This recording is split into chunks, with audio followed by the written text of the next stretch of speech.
SRH versus ஜிடியோடைய dream team தாங்க analyse பண்ண போகிறோம்.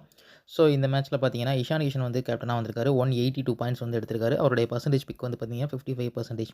அடுத்தபடியாக பேஸ் சால்ட் அவரு வந்து 142 பாயிண்ட்ஸ் எடுத்திருக்காரு. வைஸ் கேப்டனாக வந்திருக்காரு. அவருடைய பிக் வந்து 67%. அடுத்தபடியாக பேட் கமின்ஸ் வந்து 140 பாயிண்ட்ஸ் எடுத்திருக்காரு. அவருடைய பர்சன்டேஜ் பிக் வந்து பார்த்தீங்கன்னா 72.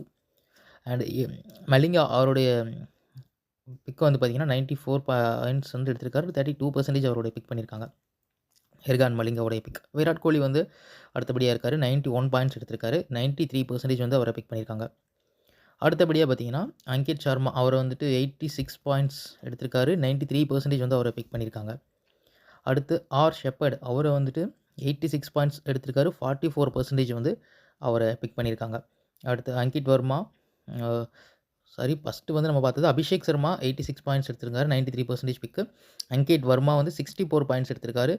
13% பிக். அதுக்கப்புறம் குருணால் பாண்டியா வந்து 63 பாயிண்ட்ஸ் எடுத்திருக்காரு. 83% பிக். ஹென்ரிக் லாஷன் வந்து 62 பாயிண்ட்ஸ் எடுத்திருக்காரு. 85% பிக்கு.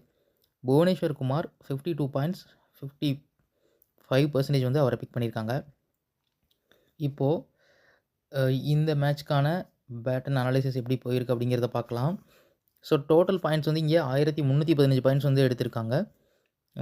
பேட்டன் 3 விக்கெட் கீப்பர் 3மே வந்து டீமில் வந்திருக்காங்க. இது ஒரு ரேரான விஷயம் தான். பேட்டர் வந்து 2 பேட்டர் தான் வந்திருக்காங்க. இதுவும் வந்துட்டு ரொம்பவே ரேரான ஒரு விஷயமாக தான் பார்க்கப்படுது. பேட்டர் குறையிறது. ஆல்ரவுண்டர் வந்து 3 ஆல்ரவுண்டரையும் வந்திருக்காங்க. பேட்டரில் வந்துட்டு அங்கே குறையும் போது ஆல்ரவுண்டரில் கண்டிப்பாக ஒருத்தரை வந்து அதாவது விக்கெட் கீப்பர்லேயும் ஒருத்தர் ஆட் ஆகும்போது ஆல்ரவுண்டரில் கண்டிப்பாக ஆட் ஆகும்போது பேட்டரோட எண்ணிக்கை வந்து குறையும். பவுலர் வந்து 3 பவுலர் தான் மறுபடியும் போன மேட்ச் மாதிரியே வந்திருக்காங்க. ரேஷியோ வந்து 6:5. 6 ஃப்ரம் வின்னிங் டீம். 6 பேர் வந்து வின்னிங் டீம்லேருந்து வந்திருக்காங்க. இதில் இன்னொரு விஷயம் என்னென்னா 4 ஓப்பனரில் 3 ஓப்பனருமே வந்துட்டு ட்ரீம் டீமில் வந்துட்டாங்க. டிராவிஸ் ஹெட் மட்டும் தான் ட்ரீம் டீமில் வரல. அப்புறம் வந்து 90% வந்து ப்ளஸ் வந்து 2 பேர் வந்து எடுத்திருக்காங்க. 2 பேர் டீம் வந்திருக்காங்க. 80%க்கு மேலே இருந்தும் 2 பேர் டீமுக்குள்ளே வந்திருக்காங்க. 50% பிக்கில் இருந்தும் 2 பேர் வந்து டீமுக்குள்ளே வந்திருக்காங்க. 60% பிக்கில் இருந்தும் 2 பேர் வந்து 60%க்கு மேலே 2 பேர் வந்து டீமில் வந்திருக்காங்க.